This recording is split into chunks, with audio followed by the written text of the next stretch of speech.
हमें ऐसा आभास हो रहा है कि राजकुमारी द्रौपदी का जन्म आर्यवर्त की भूमि का इतिहास परिवर्तन हेतु हुआ है।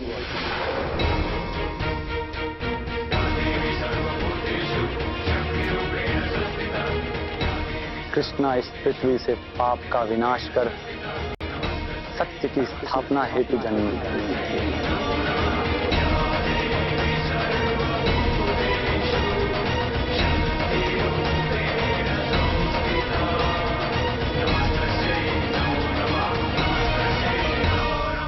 राजन, अब हमें प्रस्थान की आज्ञा दें।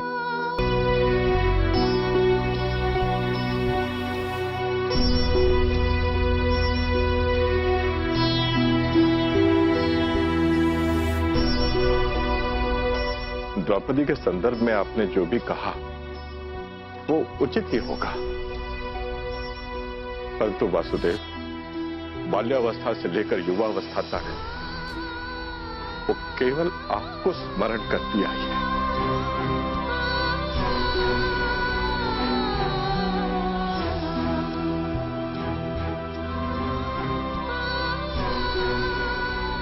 अब कृष्ण का स्वीकार करना संसार की सबसे बड़ी वेदना है। हम अपनी पुत्री को इस वेदना से कैसे मुक्ति दिला पाएंगे? किससे हमारी पुत्री का विवाह हो पाएगा?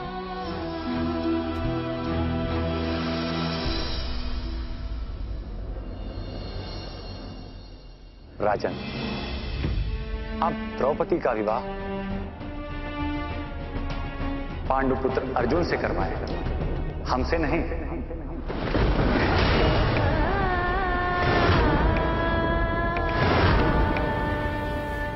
अर्थात अर्जुन ही द्रौपदी के लिए उपयुक्त वर है।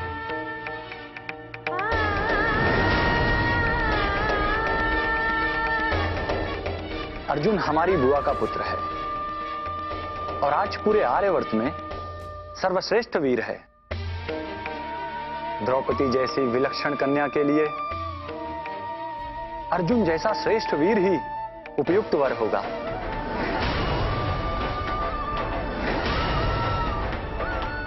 आइए द्वारिकाधीश।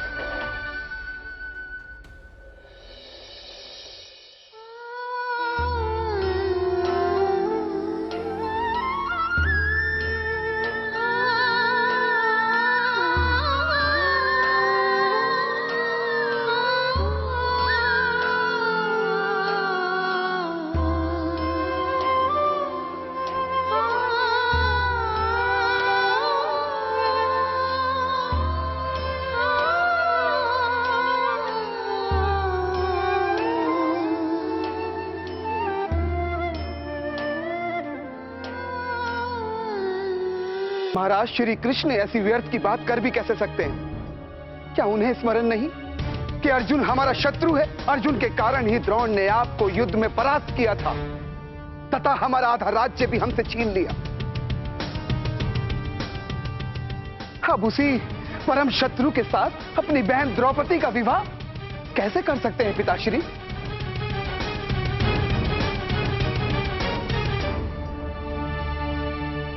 शांत पुत्र, क्रोध मनुष्य के विवेक को विकृत कर हर लेता है। यही कारण है कि प्रभु महाराज कृष्ण कभी क्रोध नहीं करते। उनके मनमोहक मुख पर सदैव एक मनोहारी मुस्कान रहती है। और यह भी स्मरण रहे पुत्र कि गोविंद कभी व्यर्थ में कुछ नहीं कहते। अवश्य कोई प्रयोजन होगा, तभी उन्होंने ये बात कही है। आपका कहना सत्य है पिताश्री, किंतु हम ये कैसे भूल सकते हैं कि अर्जुन हमारा शत्रु है? हम ये कैसे भूल सकते हैं कि अर्जुन ने आपको बंदी बनाकर द्रोण के समक्ष प्रस्तुत किया था? और पिताश्री, आप ये कैसे भूल सकते हैं कि हमारा जन्म आपके अपमान का प्रतिशोध लेने के लिए हुआ है? हमारे जन्म का प्रयोजन ही है द्रोण और पांडव पुत्र का वध तथा पांडव पुत्र अर्जुन से हमारी बहन का विवाह कैसे हो सकता है पिताश्री? पुत्र, क्रोध तुम्हें अपने वश में कर रहा है और तुम वसुदेव के राज विस्तार का ज्ञान और कूटनीति भूल रहे हो।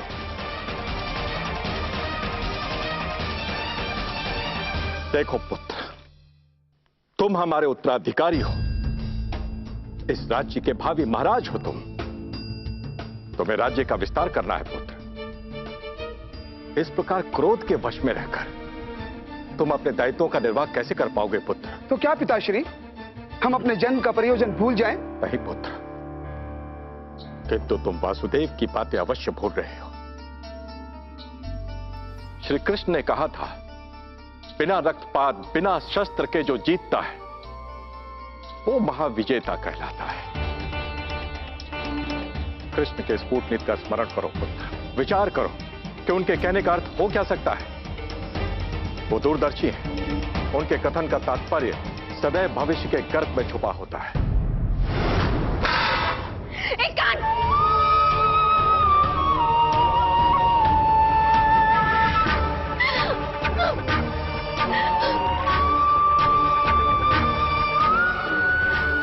मैं आपकी पुत्री द्रौपदी से विवाह नहीं कर सकता। आप द्रौपदी का विवाह पांडुपुत्र अर्जुन से करवाएं, हमसे नहीं।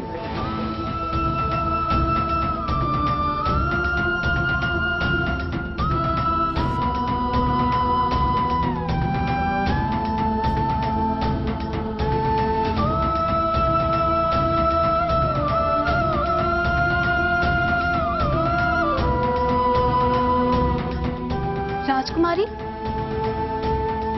आपका कक्ष इतना अव्यवस्थित, इतना क्रोध, ये सब क्यों?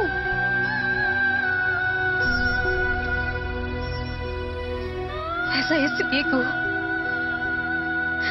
क्योंकि हमारे हृदय में क्रोध और वेदना का समुद्र उमड़ रहा है। महाराज श्री कृष्ण ने हमें त्याग दिया को, हमें त्याग दिया तथा कहा कि अर्जुन से हमारा परिणय होना चाहिए। ऐसा क्यों? हम क्या कोई अमोद प्रमोद की वस्तु है? हम क्या कोई मूर्ति है जिसे किस स्थान पर रखा जाना चाहिए इसका निर्णय उसके हाथ में कदापि नहीं होता। हमारे जीवन का निर्णय हमारा कभी नहीं, अब तो सभी का है। पिताश्री ने कहा कृष्ण की हो, कृष्ण ने कहा अर्जुन की हो, तथा हम पिताश्री के प्रतिशोध के लिए आए। कृष्ण कहते हैं हम धर्म की रक्षा के लिए आए हैं। क्या किसी ने एक बार हमारे हृदय की ठान ली कि हम क्या चाहते हैं? नहीं, हमें तो केवल निर्णय सुना दिया गया। क्या हमारा आत्मसम्मान कुछ नहीं? राजकुमारी, व्यर्थ की बातें मत सोचिए। हमें नहीं लगता कि आपके निर्णय या आपकी इच्छा के विरुद्ध कुछ होगा। आपकी खुशी सर्वोपरि है। असत्य, सर्वथा असत्य। यदि ऐसा होता तो आज श्री कृष्ण ने हमसे पढ़ने की स्वीकृति दी होती, ना कि हमें अर्जुन को सौंप दिया होता।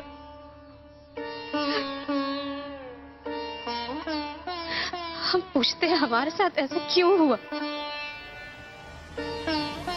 क्या किसी को हमारी आवश्यकता नहीं? क्या हम केवल एक प्रयोजन को सफल करने के निमित्त मात्र हैं?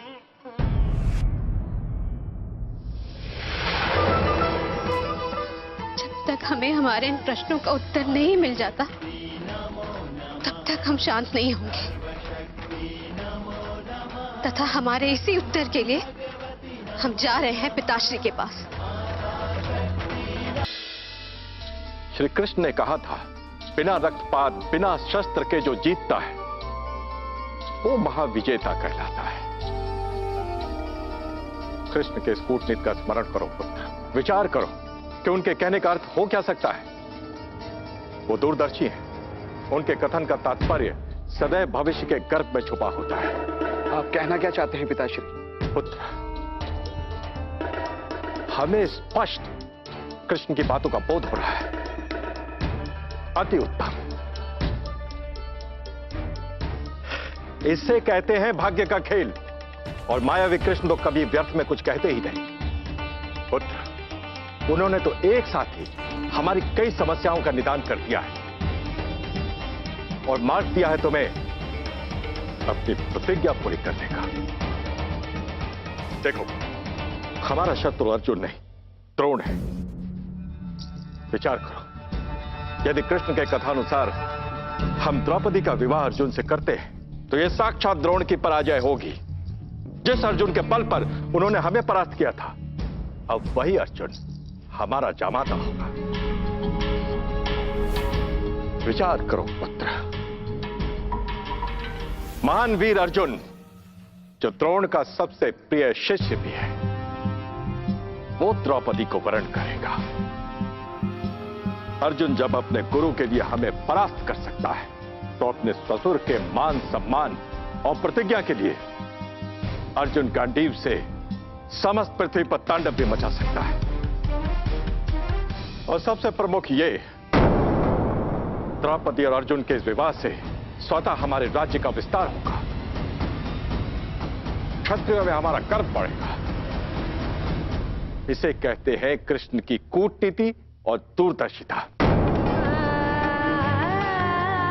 द्रौपदी और अर्जुन का विवाह तो अब होना ही चाहिए।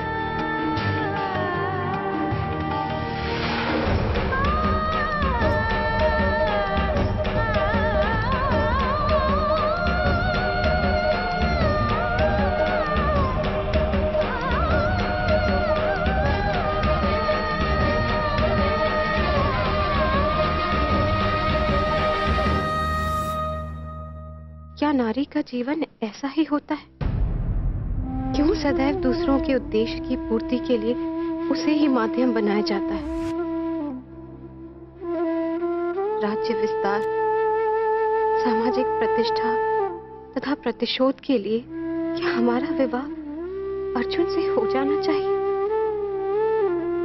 जीवन के इतने बड़े निर्णय में क्या हमारी सहमति की आवश्यकता नहीं है? कृष्णा से सहमति? परंतु उसे आपत्ति क्यों हो सकती है? अर्जुन से बड़ा वीर है कोई इस पृथ्वी पर?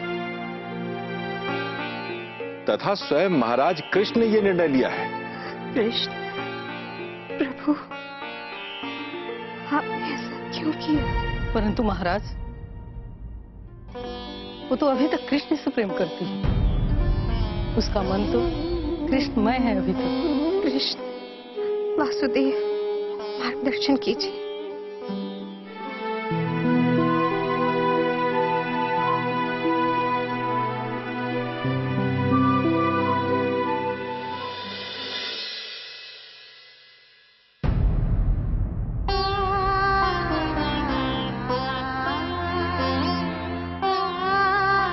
तुम्हारे समक्ष साक्षात मुरलीधर श्री कृष्ण उपस्थित हैं।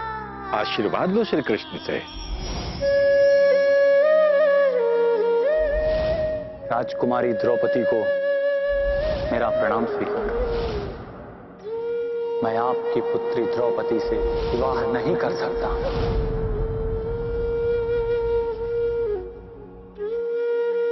राजन, आप द्रौपदी का विवाह पांडुपुत्र अर्जुन से करवाएं, हमसे नहीं।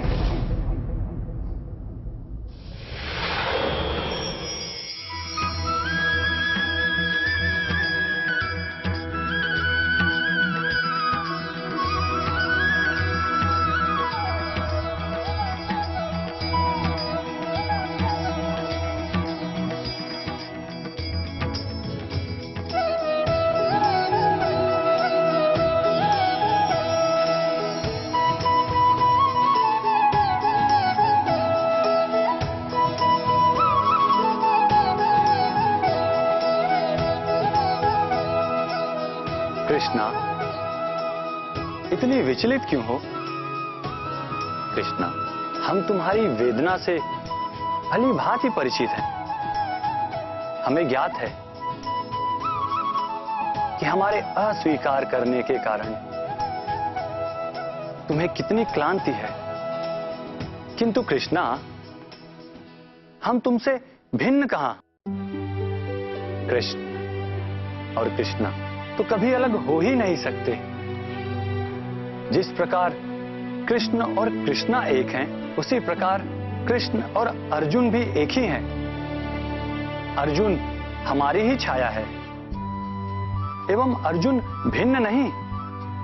अर्जुन को पाकर तुम कृष्ण को ही पाओगी। अर्जुन गुण एवं पुरुषार्थ में हमसे भी श्रेष्ठ है। वही तुम्हारे लिए सर्वश्रेष्ठ वर होगा, अतः उसी से विवाह करो।